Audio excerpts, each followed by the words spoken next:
Hello friends, आज मैं आपके लिए होली स्पेशल एक नहीं दो नहीं बल्कि 4 स्नैक्स की रेसिपी लेकर आई हूँ। इनकी खास बात ये है कि आप इन्हें 1 महीना तक स्टोर करके रख सकते हैं। ये ख़राब बिल्कुल भी नहीं होती हैं। सबसे पहले पहला स्नैक्स बनाना स्टार्ट करते हैं, जिसके लिए 1 कप मैदा लेना है और आधा चम्मच अजवाइन लेना है। अजवाइन को हाथ से इस तरीके से क्रश करके डालेंगे और यहाँ पर मैंने आधा चम्मच कस्तूरी मेथी ली है। साथ में 2-3 चम्मच रवा लिया है। रवा डालने से हमारा जो स्नैक्स है बहुत ही क्रिस्पी बनता है। इसके बाद इसमें डालना है हमें मोयन। तो मोयन के लिए मैंने 3 बड़े चम्मच देसी घी लिया है। आप इसकी जगह पे रिफाइंड ऑयल या फिर डालडा भी ले सकते हैं। अब यहाँ पर सारी चीज़ों को अच्छे से मिक्स करेंगे और हमें देखना है कि इसमें हमारा मोयन पर्याप्त लगा है या नहीं। तो ये देखिए, यहाँ पर मैंने अच्छे से मिक्स कर लिया है और मोयन जो है हमारा वो बढ़िया से लग गया है।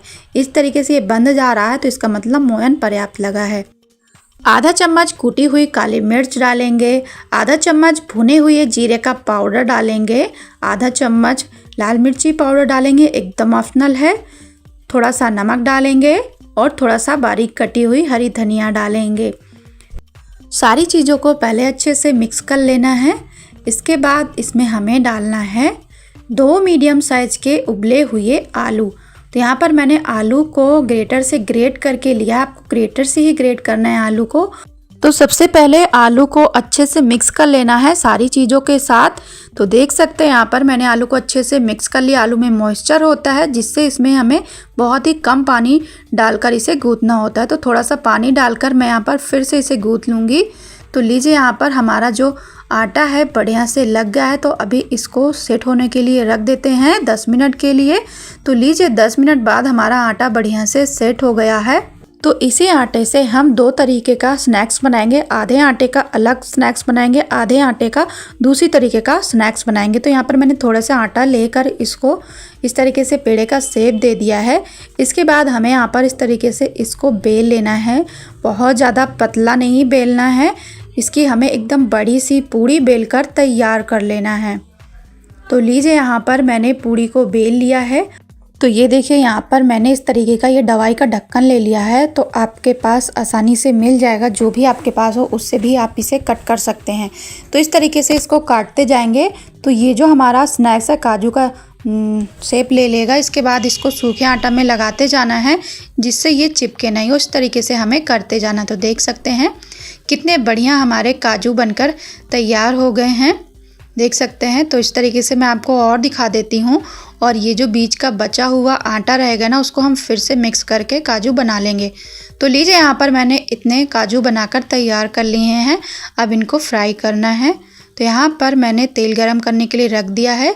इसके बाद हमें मीडियम गरम ऑयल में इसको डाल देना है और बस हल्के हाथ से चलाते हुए इसको गोल्डन ब्राउन एंड क्रिस्पी होने तक पका लेना है।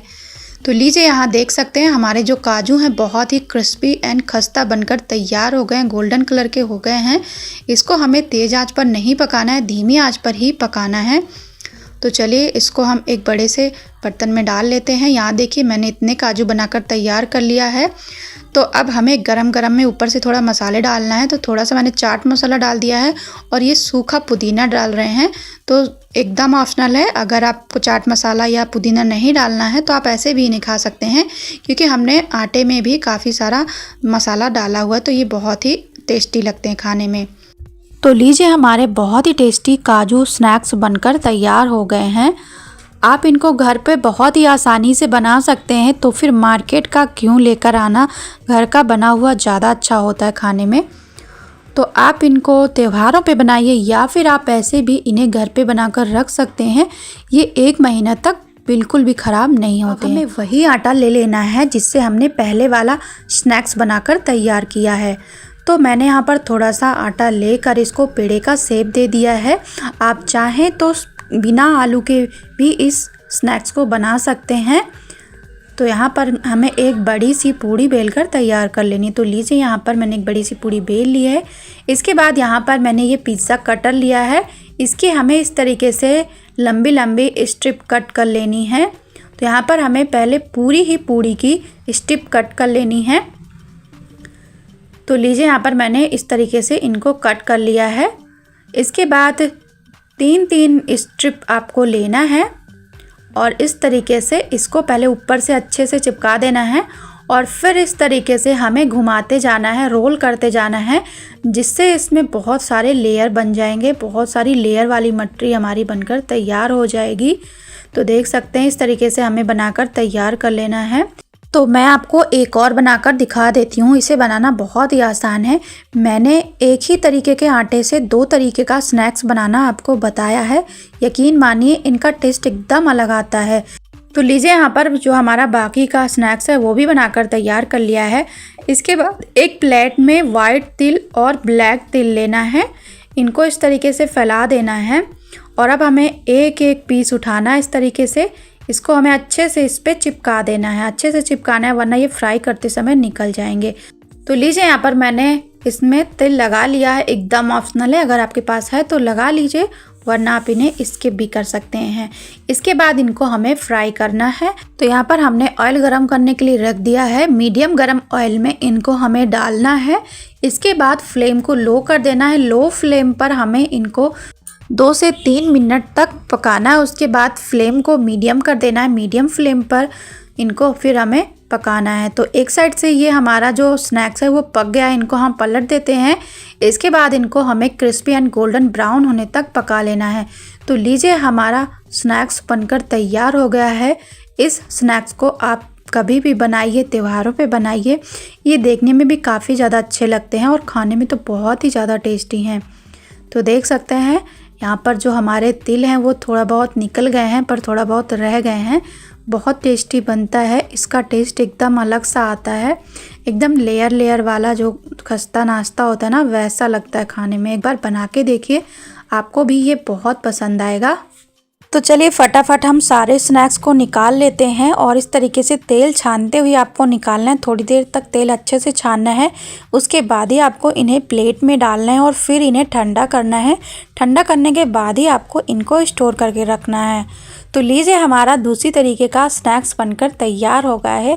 एकदम लेयर लेयर वाला, बहुत टेस्टी लगता है। बहुत ही खस्ता बनता है, बहुत ही क्रिस्पी बनता है और खाने में इसका टेस्ट तो एकदम लाजवाब आता है। आप इनको त्योहारों पे बनाएं या फिर आप इन्हें ऐसे भी बनाकर रख सकते हैं। 1 महीना तक ये खराब बिल्कुल भी नहीं होते हैं। मैं आपके लिए होली स्पेशल बहुत ही नई और यूनिक बेसन और सूजी से बनने वाली स्नैक्स की रेसिपी लेकर आई हूँ। इसे आप घर पे कभी भी बनाकर रख सकते हैं और इसकी खास बात यह है कि आप इसे 1 महीना तक स्टोर कर सकते हैं। इस रेसिपी को बनाने के लिए मैंने यहाँ पर 2 कटोरी छना हुआ बेसन लिया है।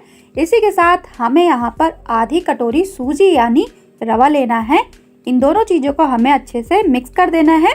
इसके बाद हम कुछ मसाले डालेंगे। तो सबसे पहले 1 चम्मच नमक डाल देंगे, आधा चम्मच लाल मिर्च का पाउडर, मिर्च आप अपने हिसाब से कम ज़्यादा कर सकते हैं, आधा चम्मच अजवाइन डाल दिया है, 1/4 चम्मच हींग डाल देंगे, साथ में 1/4 चम्मच हल्दी पाउडर डाल दिए, इससे कलर अच्छा आता है, आधा चम्मच कुटी हुई काली मिर्च डाल दिया है और अब मैंने यहाँ पर लिया है 1 चम्मच के लगभग कस्तूरी मेथी, तो इसे भी हमने यहाँ पर डाल दिया है। अब इन सभी चीज़ों को सबसे पहले अच्छे से मिक्स कर देना है। तो अब हम यहाँ पर मोयन के लिए रिफाइंड ऑयल डालेंगे। तो यहाँ पर मैंने 4 बड़े चम्मच के जितना कुकिंग ऑयल लिया है।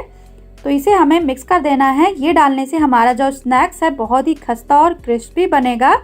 तो लीजिए यहाँ पर हमने इसको अच्छे से हाथ से मिक्स कर लिया है। ये हल्का हल्का बंद रहा है तो इसका मतलब मोयन परफेक्ट लगा है। बहुत ज़्यादा इस पर मोयन भी डालने की ज़रूरत नहीं है। तो अब इसे हमें थोड़ा थोड़ा पानी डालकर सख्त सा डो तैयार कर लेना है। तो चलिए इसे हमें गूंथ लेना है। तो देख सकते हैं आप यहाँ पर मैंने बेसन को अच्छे से गूंथ लिया है। तो अब इसको हमें ढक के 10 से 15 मिनट के लिए छोड़ देना है। तो चलिए अब इस बेसन को हम चेक कर लेते हैं। तो फ्रेंड्स बेसन और सूजी बहुत ही अच्छे से फूल गए हैं। तो हमें अब इस डो की लोइयां बनाकर तैयार कर लेना है। तो जिस हिसाब से आपका डो हो उस हिसाब से आप इसकी लोइयां बना लीजिए। तो लोइयां थोड़ी बड़ी ही बनाकर तैयार कर लीजिए। अब हमें यहाँ पर एक बोर्ड लेना है या आप रोटी बेलने वाला भी ले सकते हैं। इसके ऊपर मैंने थोड़ा सा ऑयल भी लगा दिया है। इसके बाद इसको अच्छे से चिकना कर लीजिए और इसको थोड़ा सा हमें चौकोर शेप दे देना है ताकि जब हम इसको बेलें तो ये लंबाई की शेप में आ जाए। तो चलिए इसको हमें बेल लेना है। हमें इसको रोटी से थोड़ा सा मोटा रखना है। इसको एकदम बड़ा सा बेल लीजिए। तो लीजिए यहाँ पर मैंने एक बड़ी सी पूड़ी बेल ली है, थोड़ी लंबाई में है क्योंकि हमें लंबाई में ही चाहिए। तो चलिए अब इनकी हमें किनारी कट कर देना है, जिससे हमारा जो स्नैक्स है एकदम प्रॉपर शेप का बने जो हमें चाहिए। तो मैं इसे इस तरीके से पिज़्ज़ा कटर से कट कर ले रही हूँ, आप चाकू से भी कट कर सकते हैं। तो लीजिए यहाँ पर मैंने इसको कट कर लिया है चारों साइड से, ये एकदम चौकोर शेप का कट हो गया है। तो अब यहाँ पर इसे इस तरीके से मैंने बीच से कट कर लिया है और बीच से कट करने के बाद इसकी इस तरीके से पीस हमें अलग कर लेनी है, कट कर लेनी है। साइज आप अपने हिसाब से छोटे बड़े कर सकते हैं, जैसे भी आपको चाहिए। आप चाहें तो इसे गोल शेप में भी कट कर सकते हैं। तो अब जो हमारी ये पापड़ी है ये फूले नहीं, इसके लिए हमें यहाँ पर टूथपिक या इस तरीके की कांटे वाले चम्मच से आपको इस पे छेद कर देने हैं। तो इसी तरीके से मैं सारे पीस में छेद कर दूंगी और जो हमारा बेसन का डो बचा हुआ है उसकी सारी पापड़ी बनाकर तैयार कर लेंगे। तो लीजिए यहाँ पर मैंने सभी को कट करके छेद करके पापड़ी बनाकर तैयार कर लिया है। तो चलिए इनको हमें फ्राई कर लेना है। देख सकते हैं आप, देखने में भी काफ़ी ज़्यादा सुंदर लग रही हैं। तो फ्लेम को यहाँ पर मीडियम करना है, मीडियम गरम तेल में ही आपको इन पापड़ी को फ्राई करना है, वरना ये जल जाएंगी और अंदर से पकेंगी नहीं, जिससे ये क्रिस्पी भी नहीं बनेंगी। तो जैसे ही एक साइड से ये फ्राई हो जाएंगी, इनको हमें पलट देना है और अलटते पलटते हुए हमें क्रिस्पी एंड गोल्डन होने तक इन्हें पका लेना है।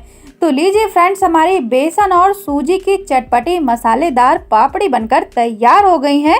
तो आप इसे होली में ज़रूर बनाइए, सभी को बहुत पसंद आएंगी। तो देख सकते हैं आप, ये देखने में भी काफ़ी ज़्यादा सुंदर लग रही हैं और बहुत ही ज़्यादा क्रिस्पी हैं।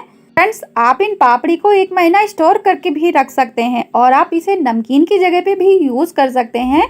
और ये बेसन और सूजी से भी बनी है, तो ये आपको नुकसान भी नहीं करेगी। तो चलिए मैं आपको एक पापड़ी तोड़कर दिखा देती हूँ। तो फ्रेंड्स, आप देख सकते हैं कितनी आसानी से ये टूट जा रही है और सॉफ्ट भी है और क्रिस्पी भी है। बहुत पसंद आएगी आप सभी को, होली पे ज़रूर बनाएं। आज मैं आपके लिए मसाला मटरी की रेसिपी लेकर आई हूँ। आप इसको मिनी कचौरी भी बोल सकते हैं, लेकिन इसकी खास बात यह है कि आप इसको 1 महीना तक स्टोर करके रख सकते हैं। आप इनको त्योहारों पे बनाइए। तो इस रेसिपी को बनाने के लिए सबसे पहले यहाँ पर एक पैन या कढ़ाई ले लेना है, उसमें आधा कप के लगभग मूंगफली के दाने डाल देना है और इनको हमें लो फ्लेम पर अच्छे से भून लेना है। तो लीजिए, अब मूंगफली के दाने भून चुके हैं, इनका कलर चेंज हो गया है। तो बस जैसे ये ठंडे हो जाएंगे, इनका हमें छिलका हटा देना है। तो यहाँ पर मैंने मूंगफली के दानों का छिलका निकाल लिया, कुछ कुछ रह गए हैं, कोई दिक्कत नहीं है। इसके बाद यहाँ पर हमें 1 कप बूंदी लेना है, जो रायते वाली बूंदी होती ना, उसी का इस्तेमाल करना है। इसके बाद यहाँ पर मैंने ये सूखी हुई लाल मिर्च को तोड़कर डाल दिया है। तो अब हमें इनका पाउडर बना लेना है। तो लीजिए, यहाँ पर मूंगफली दाने और बूंदी को मैंने अच्छे से पीस लिया है। तो अभी इसको रख देते हैं साइड में, बाकी की तैयारी कर लेते हैं। तो अब हमें फिर से एक पैन लेना है, 1 चम्मच कुकिंग ऑयल डालेंगे, गैस के फ्लेम को लो रखना है और अब हमें यहाँ पर 1/4 चम्मच हींग डाल देना है। इसके बाद यहाँ पर हमें आधा चम्मच का जितना सौंफ डाल देना है। सौंफ को और हींग को हमें अच्छे से पहले भून लेना है।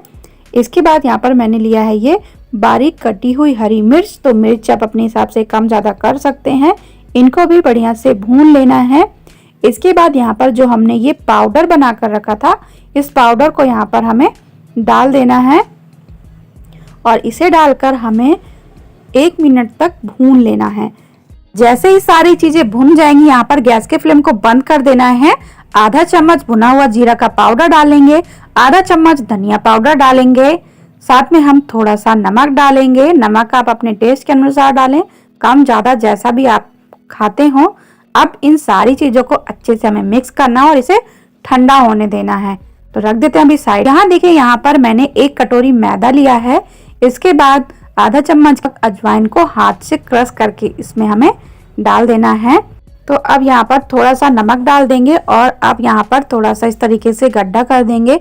इसमें हमें मोयन के लिए ऑयल या फिर आप घी का भी इस्तेमाल कर सकते हैं। तो मैं यहाँ पर 4 बड़े चम्मच ऑयल डाल दी हूँ और ऑयल डालकर इसको पहले हमें अच्छे से मिक्स करना है। सारी चीज़ों को देखना है मोयन पर्याप्त लगा है या नहीं। तो ये देखिए यहाँ पर मुट्ठी इस तरीके से आराम से बंध जा रही है, तो मोयन हमारा परफेक्ट लगा है। तो अब इसमें हमें थोड़ा थोड़ा पानी डालकर इसका सख्त सा आटा गूंथ कर तैयार कर लेना है। आटा थोड़ा टाइट ही लगाना है, तभी आपकी जो खस्ता मटरी है वो खस्ता बनेंगी। इसके बाद आटा गूंथ लिया है और हल्का सा ऑयल लगाकर इसको हमें रेस्ट के लिए रख देना है, लगभग 10 से 15 मिनट के लिए। तो देख सकते हैं आटा यहाँ पर बढ़िया से सेट हो गया है। इसके बाद यहाँ पर हमें इसकी छोटी छोटी लोइयां तोड़ लेना है और इसको पेड़े का शेप दे देना है। तो बहुत छोटी छोटी लोइयां बनाना है क्योंकि हम मिनी कचौड़ी बना रहे हैं। तो अब यहाँ पर मैंने जो पेड़े तैयार किए हैं, एक पेड़ा लेना है इस तरीके से, दोनों अंगूठों की हेल्प से इसको कटोरी का शेप दे देना है। और अब जो मूंगफली दाने और बूंदी की स्टफिंग तैयार की है उसके अंदर थोड़ा सा डाल देना है, बहुत थोड़ा सा डालना है वरना ये जो कचौड़ी है वो फट जाएगी। इसके बाद इनको हमें बेलना नहीं है, इस तरीके से हाथ से बराबर कर देना है। तो देख सकते हैं यहाँ पर मैं दूसरी भी आपको बनाकर दिखा दे रही हूँ। तो देख सकते हैं बहुत थोड़ा सा आधा चम्मच के लगभग इसमें ये जो स्टफिंग है वो डालनी है। इसके बाद इस तरीके से आप इसको दबा दीजिए हाथ से, ये बड़ी हो जाएगी। तो यहाँ पर आप देख सकते हैं बिना बेले ही आप बढ़िया सी कचौड़ी बनाकर तैयार कर सकते हैं। देख सकते हैं यहाँ पर मैंने इतनी ढेर सारी मिनी कचौड़ी बनाकर तैयार कर ली हैं। और इनकी खास बात यह है कि आप इनको 1 महीना तक स्टोर करके रख सकते हैं, ये बिल्कुल भी खराब नहीं होती हैं। तो अब आप इनको त्योहारों पे बनाइए और बहुत टेस्टी लगती हैं खाने में। तो यहाँ पर अब हम इनको फ्राई करेंगे, तो ऑयल आपका एकदम मीडियम गर्म होना चाहिए, बहुत ज़्यादा गर्म नहीं होना चाहिए वरना ये अंदर से पकेंगी नहीं। तो यहाँ पर एक एक करके मैं कचौड़ी डाल दे रही हूँ और डालने के बाद इनको हमें लो टू मीडियम फ्लेम पर बराबर चलाते हुए इनको फ्राई कर लेना है। तो जैसे ये एक साइड से पक जाएंगी इनको हमें पलट देना। देख सकते हैं ये जो हमारी कचौरी है कितनी अच्छे से फूल रही बढ़िया से। तो लीजिए यहाँ पर हमारी जो कचौरी है वो एकदम खस्ता क्रिस्पी बनकर तैयार हो गई। तो जैसे ही कचौरी गोल्डन ब्राउन कलर की हो जाए इनको आपको फटाफट निकाल लेना है। तो लीजिए बिना बेले बढ़िया सी टेस्टी सी मिनी खस्ता कचौड़ी बनकर तैयार है। अब आप इनको त्योहारों पे बनाइए या फिर जब भी आपका कुछ खाने का मन हो आप इनको बनाकर रख सकते हैं स्नैक्स के रूप में। इन कचौड़ी की खास बात यह है कि ये जल्दी खराब नहीं होती हैं क्योंकि हमने इसमें दाल का इस्तेमाल नहीं किया है, सूखी चीज़ों का इस्तेमाल किया है अंदर स्टफिंग के लिए, जिससे ये जल्दी से बिल्कुल भी खराब नहीं होती हैं। एक बार बना के देखिए, आपको बहुत पसंद आएगी। तो फ्रेंड्स, अगर आपको मेरी ये रेसिपी पसंद आई है तो प्लीज़ मेरी वीडियो को लाइक शेयर और चैनल को सब्सक्राइब कर दीजिएगा। तो चलिए फिर से मिलते हैं एक और नई रेसिपी के साथ, तब तक के लिए थैंक यू।